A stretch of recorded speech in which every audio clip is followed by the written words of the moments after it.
কক্সবাজারে এক ছাত্রলীগ নেতাকে কুপিয়ে হত্যা করা হয়েছে। এ সময় হামলায় আহত হয়েছে তার বড় ভাই।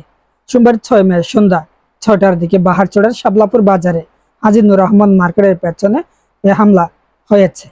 নিহত শাহরিয়ার মুরাদ টেকনাফ উপজেলার শাবলাপুর উচ্চ বিদ্যালয় শাখা ছাত্রলীগের সভাপতি, আর আহত তার ভাই মামুন একজন এনজিও কর্মী। তাদের বাবা বাহারচড়া ইউনিয়ন আওয়ামী লীগের সভাপতি সাইফুল ইসলাম। বাহারচড়া বাজারের ব্যবসায়ী জাহাঙ্গীর আলম বলেছেন, সন্ধ্যার দিকে বাজারে হাজী নূর আহমদ মার্কেটের পেছনে চিৎকার শোনা যায়। সেখানে গিয়ে দেখি শাহরিয়ার মুরাদ ও তার বড় ভাই রক্তাক্ত অবস্থায় পড়ে রয়েছে। এ সময় তাদের উদ্ধার করে হাসপাতালে নেওয়ার পথে শাহরিয়ারের মৃত্যু হয়। মামুন শরীরের বিভিন্ন অংশে মারাত্মক জখম পেয়েছে। বর্তমানে তিনি কক্সবাজার সদর হাসপাতালে ভর্তি রয়েছে। শাহরিয়ার মুরাদের মরদেহ মর্গে রয়েছে।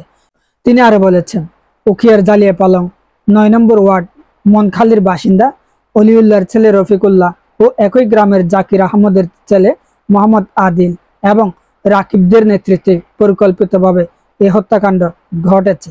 কক্সবাজার সদর হাসপাতালের medical officer doctor Ashikur Rahman বলেন, রাতে 2 তরুণকে রক্তাক্ত অবস্থায় হাসপাতালে আনা হয়। এদের মাঝে একজন আগেই মারা যান, অপরজনকে চিকিৎসা দেওয়া হচ্ছে।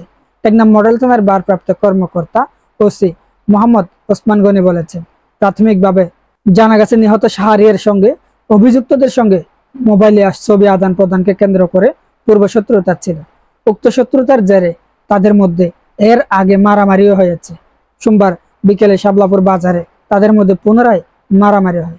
এক পর্যায়ে শাহরিয়ার মুরাদের গলায় রফিকুল্লাহ ও রাকিব ছুরিকাঘাত করে বলে জানা গেছে।